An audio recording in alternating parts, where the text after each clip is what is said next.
الحمد للہ المبدئ المعید الغنی الحمید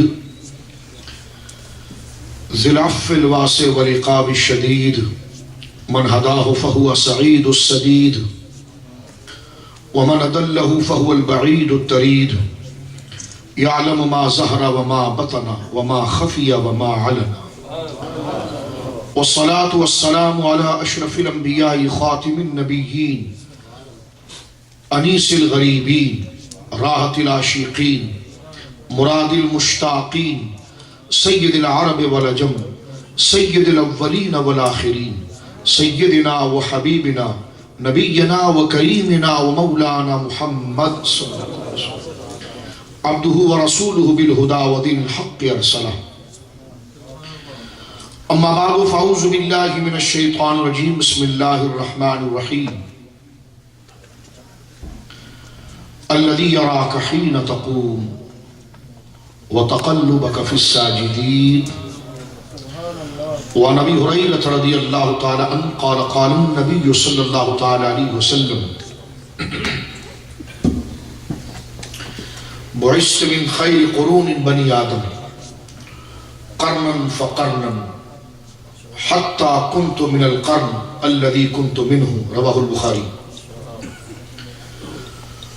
وعن انس بن مالک رضی اللہ تعالی عنہ قال قال النبی صلی اللہ تعالی علیہ وسلم انا اولهم خروجا وانا قاعدهم اذا وفدوا وانا خطیبهم اذا انصتوا وانا مشفعهم اذا حبسوا وانا مبشرهم اذا يئسوا الكرامة والمفاتيح بين يدي وانا اکرم ولد آدم على ربی یطوف علی الف خادم کأنهم بيض مكنون ولؤلؤ منثور رواہ الترمذی والدارمی او كما قال علیہ السلام ببرکۃ ان اللہ ملائکتہ یصلون علی النبی یا ایھا الذین آمنوا صلوا علیہ وسلموا تسلیما اللهم صل على سيدنا وحبيبنا نبينا وكريمنا ومولانا محمد معدن الجود والكرم منبع العلم والحلم والحكم وآله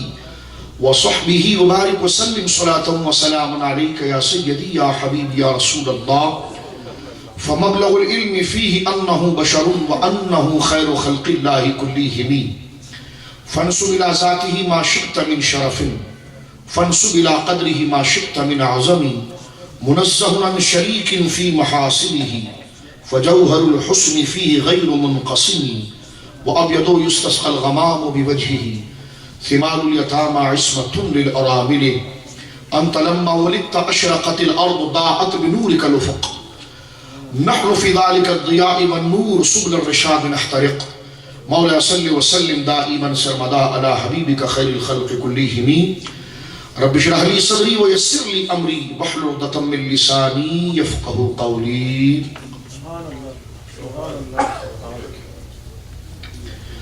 اللہ کی حمد و ثنا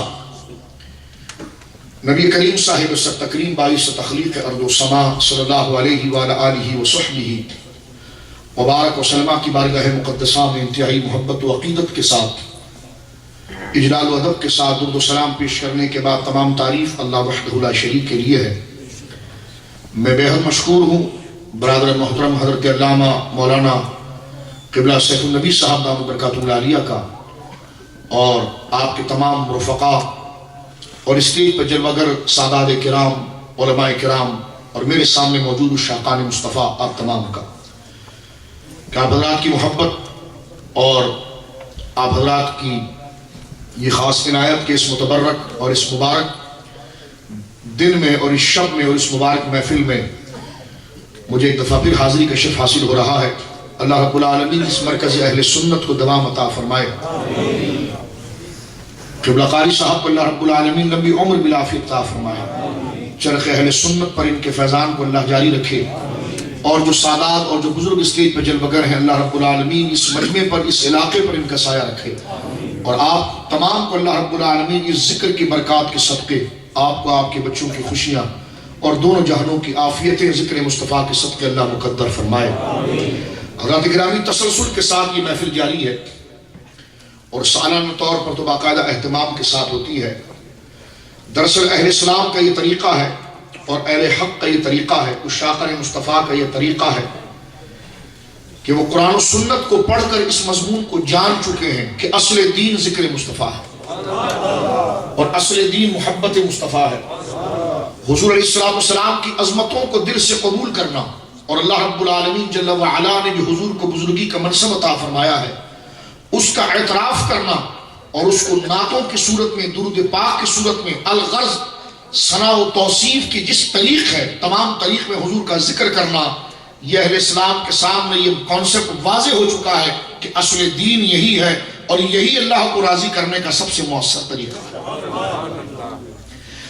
اس طرح تو سال کے 11 مہینے آپ دیکھتے ہیں کہ ذکر کی یہ محافل، درود پاک کی یہ محافل، یہ تمام محافل جاری رہتی ہیں، لیکن خاص طور پر اہتمام کے ساتھ جس مہینے میں جناب رسالت امام صلی اللہ علیہ وسلم جلوگر ہوئے ہیں اور اللہ کے نائب مطلق اور خلیفہ اعظم جناب سید عالم صلی اللہ علیہ وسلم کا ورود ہوا اور آپ تشریف لائے جس مہینے میں، تو اہل اسلام اور 11 مہینوں کے مقابلے میں اس مہینے میں بڑے اہتمام کے ساتھ، بڑے انصرام کے ساتھ، بڑے ادب و محبت کے ساتھ 11 مہینے میں اگر کوئی کسر رہ گئی ہو یا حضور سے تعلق کو استوار کرنے میں، جوڑنے میں، حضور کے قریب رہنے میں اگر حالات اور معاملات کے پیچ و خم اگر درمیان میں حائل ہو گئے ہوں یا دل میں عشق مصطفیٰ کی اس آئینے پر حالات اور مطلب اور مادی چیزوں کا غبار چڑھ گیا ہو، تو ان تمام کی صفائی کے لیے اور پھر اپنے پورے سال کے لیے اس عہد کی تجدید کرنے کے لیے اہل اسلام اس مہینے میں کثرت سے ذکر مصطفیٰ کی محافل سے، یعنی بات یہاں پر اس حوالے سے ضرور واضح ہو گئی کہ ربیع الاول میں اتنی محفلیں کیوں، اتنی نعت خوانی کی مجالس کیوں، ذکر مصطفیٰ کی بزم کیوں؟ تو میں کہنا چاہتا ہوں دیانت سے کام لیجئے، یہ محفل صرف ربیع الاول میں نہیں ہوتی ہے، یہ الحمدللہ ہر ہفتے، ہر دن اور ہر مہینے منعقد ہوتی ہے، لیکن اس مہینے میں اس کی کثرت اور مسلمانوں کا نکل کر آنا، گھروں سے چل کر آنا اور مسجدوں میں بیٹھ کر مسجد کو اللہ اس کے رسول کے ذکر سے آباد کرنا خاص اس مناسبت سے ہے کہ 11 مہینے اس نبی پاک کا کلمہ پڑھتے ہیں، جن کے امتی ہونے کا ہم فخر کرتے ہیں اور جن کے ذکر کو ہم حرز جاں بناتے ہیں، اگر اس میں کوئی کوتاہی، کمی، بیشی رہ جاتی ہے تو پھر اس کی تجدید کے لیے اس مہینے کو دوبارہ بنیاد بنا کر اس کو تازہ کرنے کے لیے اس کو دوبارہ ہم اس کی تجدید کرتے ہیں، اور قرآن مجید فرقان حمید کو یہی تمام چیزیں مطلوب اور محسود ہیں۔ قرآن کریم فرقان حمید نے ہمیں یہ نظریہ دیا، کتاب ہدایت ہے، قرآن کتاب ہدایت ہے، لیکن اس کتاب ہدایت میں نبی مکرم صلی اللہ علیہ وسلم کے مرتبے اور شان کو واضح کیا، حضور نے جو تعلیم دی اس کو بھی ذکر کیا اور حضور کی ذاتی شخصیت کی جو وجاہت اور کرامت ہے اس کو بھی بتایا۔ اسی لیے میرے دوستو میں آپ کی توجہ چاہتا ہوں، اسی لیے آپ دیکھتے ہیں کہ قرآن نے اس بات کو بھی ذکر کیا جو نبی پاک کی ذمہ داری تھی، وہ تعلیم کی باتیں، وہ احکام کی باتیں، وہ شریعت کی باتیں۔ قرآن نے یہ ذکر کیا کہ محبوب آپ نماز کے آداب بتائیں، محبوب آپ انہیں توحید سکھائیں، محبوب آپ ان کو توحید کے تقاضے اور رنگ کے لیے روزہ سکھائیں، حج سکھائیں، زکوٰۃ بتائیں، صدقات بتائیں، حقوق و لباس بتائیں، والدین کے حقوق بتائیں، الغرض ساری چیزیں شریعت مطہرہ نے ذکر کی اور اللہ رب العالمین نے ذکر فرمایا کہ محبوب آپ اس کو بیان کریں۔ لیکن قرآن اس سبق تک نہیں خالی، بلکہ قرآن نے جہاں حضور کے اس منصب کو ذکر کیا ہے کہ یہ تعلیم عطا فرماتے ہیں، وہی قرآن نے آپ کے منصب عزت و شان اور آپ کی اہمیت کو بھی واضح کیا ہے۔ مثال کے طور پر اگر آپ میلاد شریف کا نام نہیں رکھنا چاہتے، کسی کو اس سے الرجک ہے کہ نہیں رکھ رہے ہیں میلاد نام، تو میں نے کہا سیرت کا نام رکھ کر بھی آپ کو میلاد پڑھنا پڑے گا، سیرت کا نام لے کر بھی آپ کو میلاد پڑھنا پڑے گا، ورنہ مجھے بتائیے دنیا کی ایک سیرت کی کتاب بتائیے کہ سیرت کی کتاب لکھی گئی ہو اور اس کی ابتدا حضور کے خاندان کی فضائل سے نہ ہو، ایک بتائیے مجھے۔ سب سے پہلی سیرت کی کتاب سیرت ابن ہشام سے لے کر آج تک جتنی سیرت کی کتابیں اگر آپ دیکھیں، سیرت کی کتابیں آپ پڑھتے ہیں، سیرت کا سب سے پہلا چیپٹر حضور کے خاندان کے فضائل پر ہوتا ہے۔ حضور کے نسل پاک پر ہوتا ہے کہ کس خاندان میں حضور جنم گر ہوئے ہیں، حضور کی آمد کس خاندان میں ہوئی ہے۔ میں نے کہا ہوش سے کام لو، سیرت بھی فضائل سے ہی شروع ہوتی ہے۔ تعلیم کا پہلو بعد میں آتا ہے، کمالات کا پہلو پہلے آتا ہے۔ لہذا سیرت کی تقریر اس بے ڈھنگے انداز میں کرنا، بے ڈھنگا اس لیے کہہ رہا ہوں کہ جو چیز پہلے ہے اس کو چھوڑ دینا اور اپنے مطلب کے لیے یہ بات کرنا کہ اب میری بات سمجھ رہے ہیں، ہم اس میں سلوشن ذکر کر رہے ہیں اور اس میں ہم اتفاق کو لا کر بیان کر رہے ہیں، جو اس کا بیلنس پوائنٹ ہے، جو اس کا مڈل ہے، جو اس کا اعتدال ہے، جو توازن ہے۔ سیرت کے جلسے اہل سنت کے خلاف نہیں، یہ سیرت ہی کا تو جلسہ ہو رہا ہے۔ آج سیف النبی صاحب نے سیرت کا پہلا چیپٹر آپ کو پڑھایا ہے، اور پھر نماز کا جب وقت ہوگا تو سیرت کا دوسرا چیپٹر شروع ہو جائے گا، کیونکہ نماز تعلیم ہے۔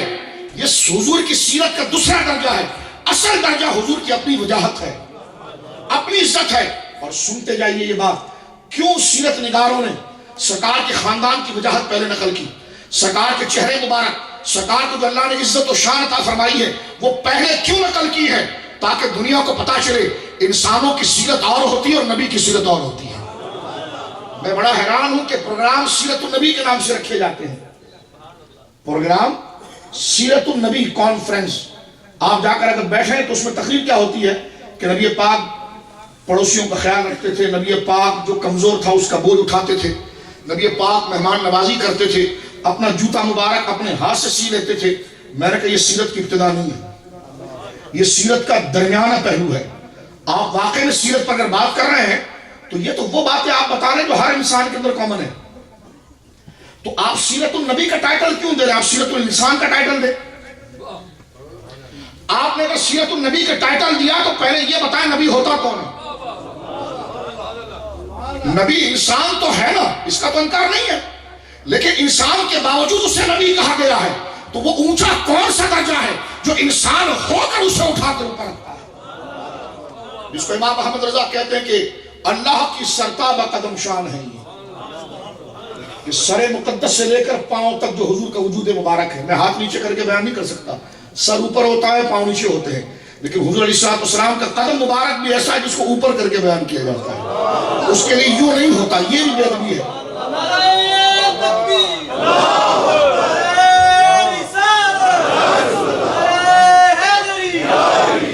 موضوع میرا یہ ہے کہ ذکر کرنا کیسے ہے، ذکر کا طریقہ صدیوں سے آیا کیسے ہے، ہمارے اسلاف نے اس کو کس طرح پیش کیا ہے، کس طرح قرآن نے حضور کے ذکر کے آداب سکھائے ہیں۔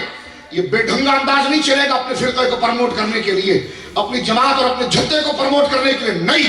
دین قرآن سے آیا ہے تو قرآن کے طریقے سے ہی حضور کی تعریف ہوگی۔ کہتے حضور انسان نہیں، تو میں نے کہا اختلاف کس میں ہے؟ انسان ہے لیکن نبی ہے، انسان ہے۔ تو جو باتیں بتا رہا ہے تو یہ انسانوں والی، نبی والی کون سی باتیں ہیں؟ تو کہا تم بتاؤ نبی والی کون سی باتیں؟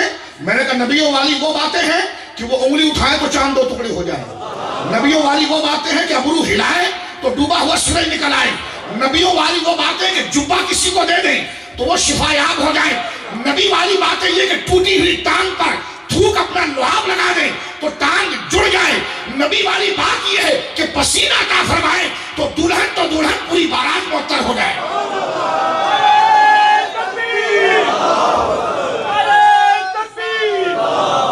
ہم نے کہا پہلے نبی کی شان بتاؤ تاکہ ان کی تعلیم تو مانی جائے لیکن ان کے درجے پر کوئی نہیں آ سکتا۔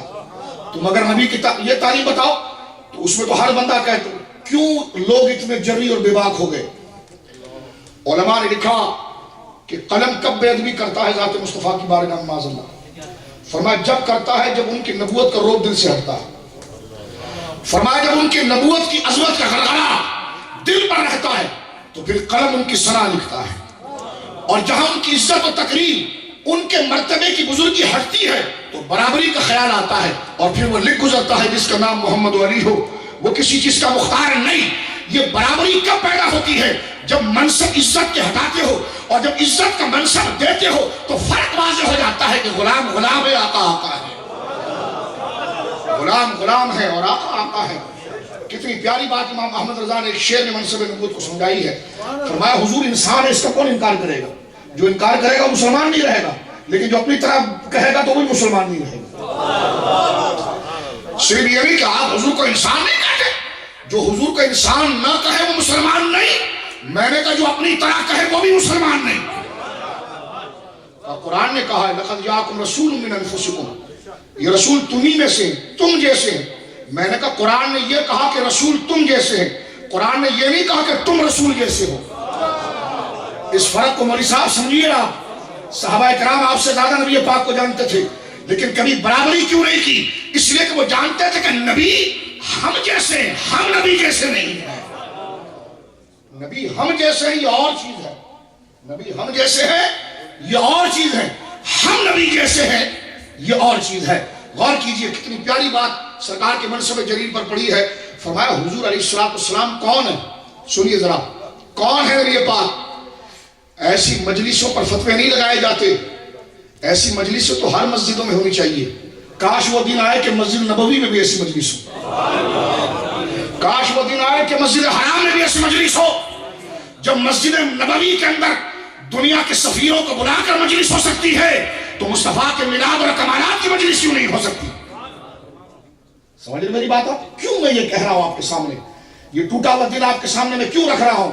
اس لیے کہ آج نوجوان جو پریشان ہے فرقہ واریت سے، دہشت گردی سے، بدامنی سے، افراتفری سے، ہر ایک کی اپنی اپنی بھانت بھانت کی بولیاں ہیں، کیوں حیران ہے؟ میں کہتا ہوں کہ اس کے اتفاق صرف ایک طریقے سے ہوگا۔ اگر ہم فوٹو سیشن کریں تو اتفاق نہیں ہو سکتا، وقتی طور پر ہو سکتا ہے۔ سیاسی کوئی تنظیم بنائے اتفاق ہو سکتا ہے وقتی طور پر۔ اگر امت کو کسی ایک نقطے پر جمع کیا جا سکتا ہے تو وہ عشق رسول ہے، وہ حضور کے ذکر کا پلیٹ فارم ہے، جس کے پر آ کر کوئی پنجابی پنجابی نہیں رہتا، کوئی پشتون پشتون نہیں رہتا، کوئی سندھی سندھی نہیں رہتا، کوئی بلوچی بلوچی نہیں رہتا، سب محمدی ہو جاتے ہیں۔ کوئی پاکستانی پاکستانی نہیں رہتا، کوئی بنگالی بنگالی نہیں رہتا، وہ ہندوستانی ہندوستانی نہیں رہتا، کیونکہ ذات مصطفیٰ کے اس پلیٹ فارم پر آ کر جب سب کی بولی ذکر مصطفیٰ ہو جاتی ہے تو برادریاں فنا ہو جاتی ہے، سب کے اوپر محمدی رنگ چڑھ جاتا ہے۔ تو لہٰذا آج اگر امت میں اتحاد چاہتے ہو تو حضور کی عظمتوں کو بیان کرو۔ جب ہر ذات، کیونکہ اتفاق، کیونکہ حضور کی ذات ہی کو تو متنازع بنا دیا معاذ اللہ، یہ نہیں ہے یہ نہیں یہ نہیں یہ نہیں یہ نہیں۔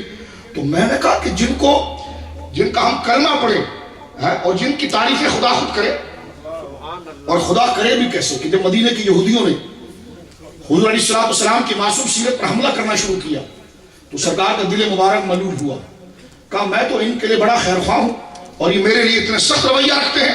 تو اللہ رب العالمین نے جواب دیا محبوب کیڑے مکوڑوں کو چھوڑو، فرمائیے تو انگلی پر گنے جانے والے کیڑے مکوڑے ہیں۔ فرمایا ان اللہ ملائکۃ یصلون علی النبی، محبوب یہ زمین پر رہنے والے یہ دو ٹانگ کے کیڑوں کو چھوڑ، میں عرش والا رب ہو کر تیری تعریف کرتا ہوں۔ آخر آپ اندازہ لگائیے یہ نبی کریم علیہ السلام کی ذات مبارکہ کی بزرگی ہے۔ تو لہٰذا اگر آپ سیرت کی بھی بات کریں تو سیرت بھی حضور کی تعریف کے بغیر شروع نہیں ہوتی۔ سیرت ڈائریکٹ بوجھ اٹھانے کی بات سے نہیں شروع ہوتی، سیرت والدین کے آداب کے ذکر سے نہیں شروع ہوتی، سیرت پڑوس کے حقوق کو نبھاتے تھے اس سے نہیں شروع ہوتی، سیرت سب سے پہلے حضور کے ذاتی کمالات سے شروع ہوتی ہے، جس کو کتنے پیارے انداز میں امام احمد رضا نے کہا کہ سرکار کا سراپا جو ہے سر مقدس سے لے کر پائے اقدس تک، پائے مقدسہ تک جو آپ کا وجود مسعود ہے وہ کیا ہے؟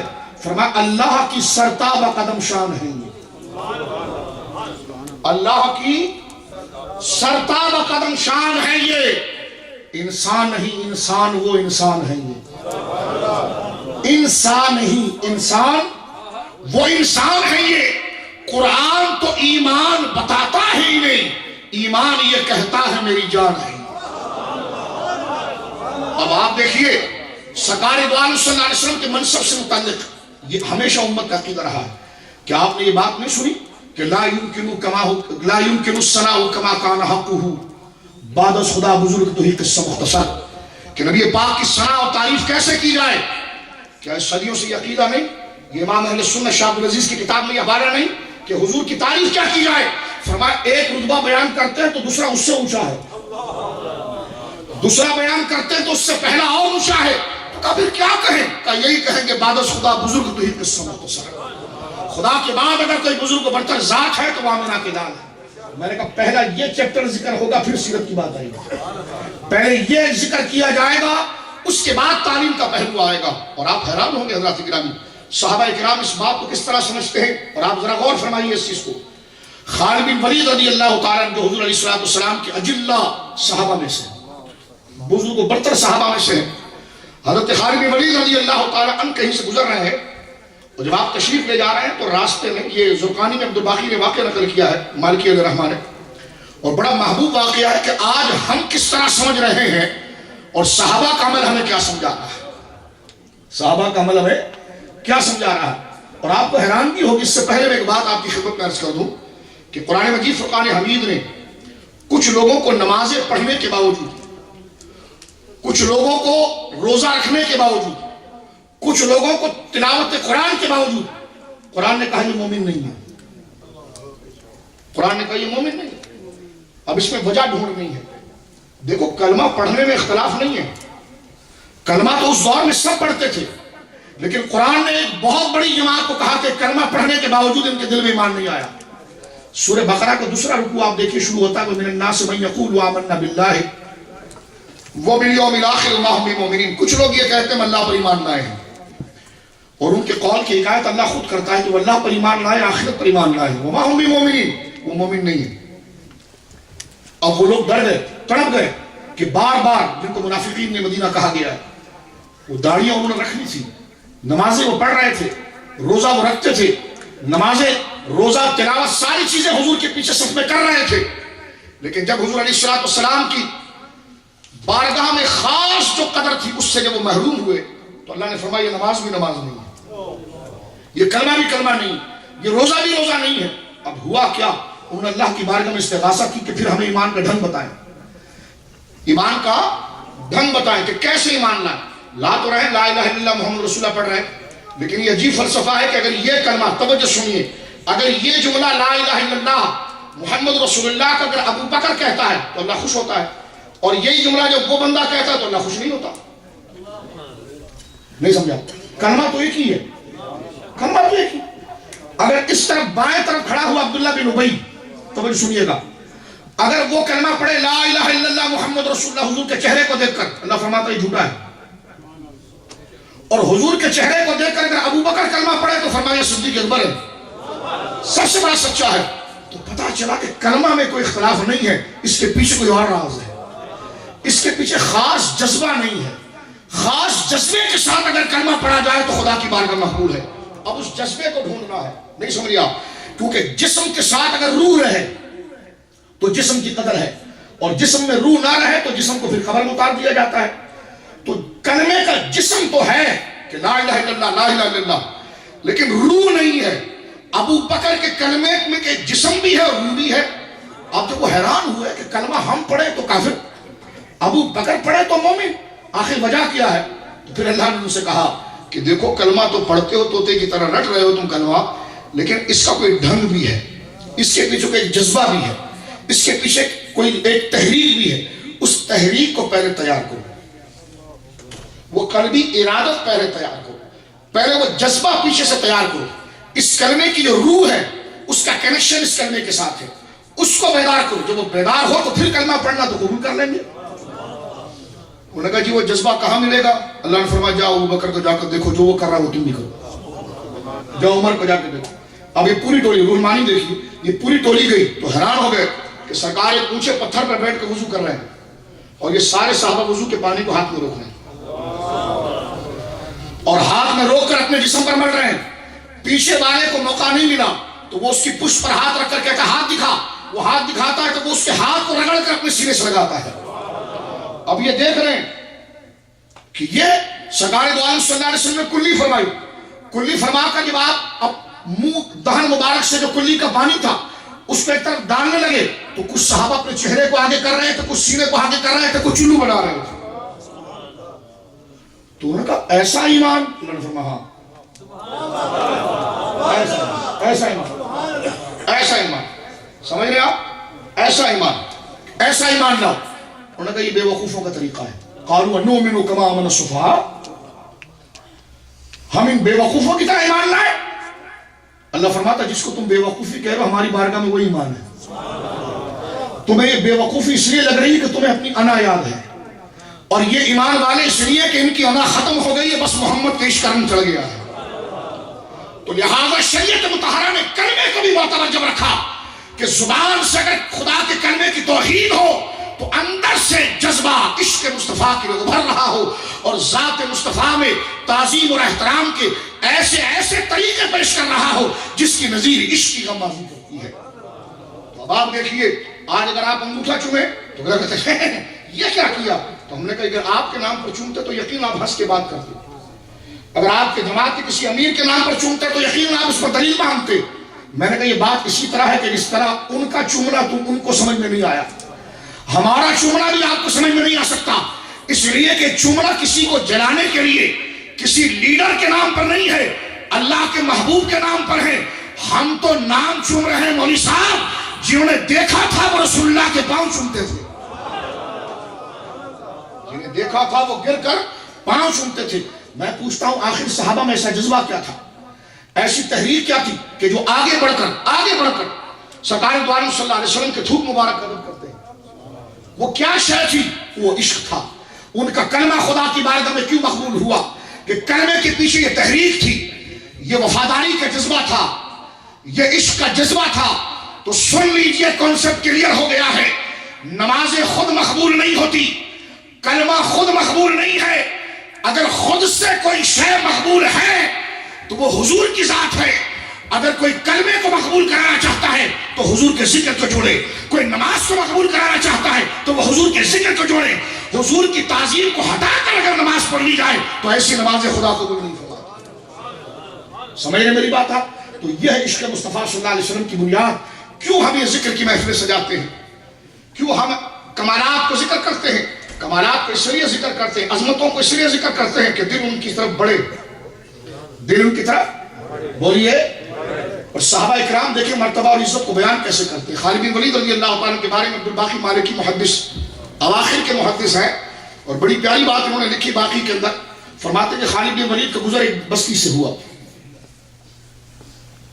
تو راستے میں جو بستی کا بڑا سربراہ تھا اس نے روکا اور رو کر پوچھا کہ آپ محمد صلی اللہ علیہ وسلم کے اصحاب میں سے، ان کے ساتھیوں میں سے؟ کہا تو کہا صف لنا محمد، مجھے محمد صلی اللہ علیہ وسلم کی صفات بتاؤ، محمد صلی اللہ علیہ وسلم کی صفات بتاؤ۔ وہ مولوی صاحب کی طرح کھڑے نہیں ہو گئے، قل انما انا بشر مثلکم، قل انما انا بشر مثلکم۔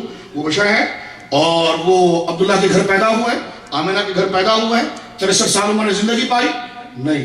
صحابی کا انداز دیکھیں آپ، اپنے آپ کو اس دور سے آپ کو جوڑنا پڑے گا، کیونکہ آپ نماز میں وعدہ کرتے ہیں کہ چڑھیں گے ان کے راستے پر جن پر انعام ہوا ہے۔ دین پریزنٹ پوزیشن میں نہیں سمجھا جاتا، دین کو سمجھنے کے لیے آپ کو پاس جانا پڑے گا، پیچھے والوں سے جڑنا پڑے گا، اور ان کے ساتھ جڑنا پڑے گا جو دور صحابہ تک جڑے ہیں، اور صحابہ جو ہے وہ نبی پاک تک جڑے ہوئے ہیں۔ خالد بن ولید سے یہ پوچھا گیا کہ نبی پاک کا مرتبہ بتائیے، تو آپ کچھ کہنے لگے، تو اس نے کہا کہ مجھے مختصر وقت میں سارا بتائیے کہ ان کی کیا کیا شانیں ہیں۔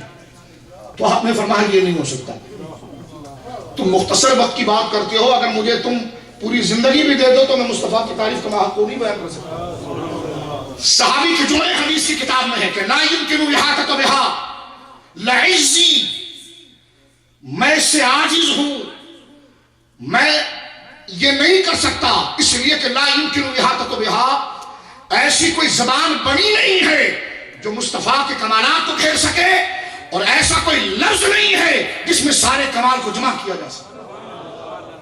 انہوں نے کہا سنیے اس بات کو، یہ گپ نہیں، یہ صحیح سند کی روایت آپ کے سامنے پڑھ رہا ہوں، شرعی تصور آپ کو دے رہا ہوں، تصور عقیدہ رسالت پر۔ انہوں نے کہا جی آپ اس کا کوئی اجمال بتا سکتے ہیں، کوئی اس فضائل کی سمری بتا سکتے ہیں، اس کا کوئی خلاصہ بتا سکتے ہیں؟ تو کہا ایک جملہ کہہ سکتا ہوں صرف۔ کہا کیا؟ فرمائے اللہ کی سرتاب قدم شان ہے یہ۔ اب دیکھیں کس طرح ہے، فرمایا ایک جملہ میں ذات مصطفیٰ پر کہتا ہوں۔ کیا؟ وہ صحابی جو 24 گھنٹے حضور کے ساتھ رہتے ہیں، سرکار کے تمام معاملات تعلیمی سارے معاملات دیکھتے ہیں، فرماتے ہیں اے گاؤں کے امیر میری بات سن، میں نبی پاک کی شان پر ایک جملہ بتا سکتا ہوں، اور وہ جملہ یہ ہے کہ الرسول علی قدر مرسل، مصطفیٰ جو ہے یہ بھیجنے والے رب جو ہے نا اس کی شان ہے۔ فرمایا جس نے یہ آسمان بنایا یہ ان کی شان ہے، جس نے یہ سمندر بنایا یہ ان کی عزت ہے، جس نے یہ گہرائی والے سمندر بنائے ہیں یہ اس کے اسرار ہیں، اور جس نے یہ خوبصورت کائنات بنائی ہے اس کا حسن جو ہے وہ حسن مصطفیٰ ہے، ذات مصطفیٰ۔ تو صحابہ حضور کو کہ فضائل اگر بتائیں تو انداز میرے دوست کو ایسا ہوتا ہے، دیکھ رہے ہیں آپ انداز اتنا اعلیٰ اور حسین ہوتا ہے۔ میں ایک بات یہاں پر ایک مزید عرض کر دوں آپ کے سامنے، ہمیں ایک بات کا پابند کیا جاتا ہے، اور پابند یہ کیا جاتا ہے کہ جناب آپ کو تعریف سے منع نہیں کیا جا رہا لیکن آپ غلو نہ کریں۔ 3-4 لفظ بڑے فیشن بن گئے آج کل، شرک، بدعت، غلو، نہیں سمجھا؟ ایک شرک جس کو آتا جاتا بھی کچھ نہ کہ شرک ہو گیا، گھوڑا گاڑی میں بیٹھا کہ شرک ہو گیا، سائیکل میں بیٹھا کہ شرک ہو گیا۔ یہ فیشن بن گیا اپنی صلاحیت ظاہر کرنے کی کہ میں بہت پڑھا لکھا ہوں، اور بہت پڑھا لکھا ہوں تو کیسے پتا چلے کہ مجمع میں اپنا روگ جھاڑے؟ تو 3 لفظ ہیں، کتنے بولیے؟ 3۔ ایک شرک، کسی بھی چیز کو شرک کہو نا تو وہ بہت بڑے عالم ہیں، اور کسی بھی چیز کو بدعت کہہ دو تو بہت پڑھے لکھے ہیں، اور کسی بھی چیز کو غلو کہہ دو، کیا کہہ دو؟ غلو۔ یہ خاص ان کی اصطلاح ہے، غلو۔ کہتے ہیں ہم حضور کے ذکر سے نہیں منع کرتے، تو میں نے کہا پھر منعقد کیوں نہیں کرتے؟ منع نہیں کرتے تو منعقد کیوں نہیں کرتے؟ میں نے کہا میں تو آپ کی مسجد میں جمعے کی تقریر سننے کے لیے آیا، اس دن آپ رفیدین کی فضائل بتا رہے تھے اور مہینہ ربیع الاول کا تھا۔ میں نے کہا ہم نے تو آپ کے جمعے کے خطبات سنے ہیں، اس میں آپ جناب قرآن کی فضائل بتا رہے تھے جبکہ مہینہ ربیع الاول کا تھا۔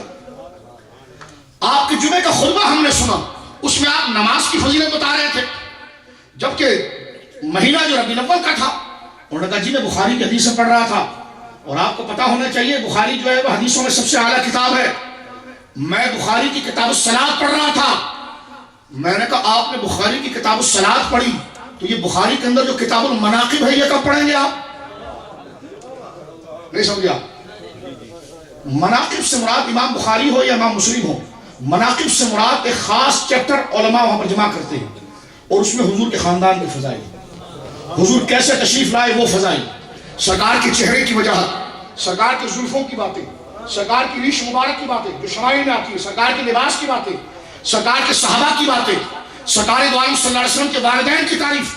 میں نے کہا پوری زندگی کتاب الصلاۃ پڑھ کے سناؤ گے تو کتاب المناقب کب پڑھ کے سناؤ گے؟ میں نے کہا ہم سنی وہ ہے کہ جو 11 مہینے منبر پر کتاب الصلاۃ پڑھتے ہیں اور ربیع الاول میں کتاب المناقب پڑھتے ہیں، تو صلاۃ کا رنگ مسجدوں میں ہوتا ہے اور عشق کا رنگ گلیوں میں نظر آتا ہے، عشق کا رنگ مسجدوں میں نظر آتا ہے۔ ہم بخاری پڑھنے سے منع نہیں کر رہے، ہم خود پڑھتے پڑھاتے ہیں، ہم یہ کہتے ہیں بخاری پڑھنا ہے تو بخاری کا پورا نظریہ پڑھو۔ بخاری جہاں حضور کی نماز کو نقل کر رہا ہے وہیں حضور کی شان کو بھی نقل کر رہا ہے۔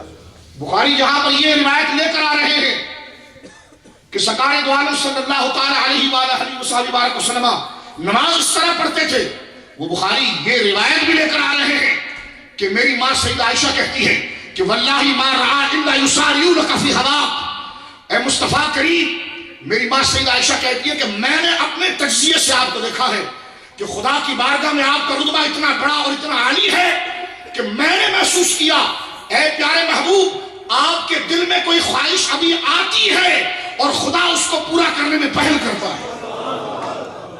یہ بھی تو بخاری کے اندر ہے، اور یہ بھی تو بخاری کے اندر ہے کہ بعثت من خیر قرون بنی آدم، میں اعلیٰ خاندان اور اعلیٰ بااخلاق لوگوں کی پشتوں میں اور اعلیٰ عزت دار خواتین کے صدف اور رحم مقدسہ کے اندر منتقل ہوتا رہا، میں اعلیٰ پشتوں سے اعلیٰ رحموں میں آیا، میں اعلیٰ خاندانوں سے منتقل ہوتا ہوا آیا۔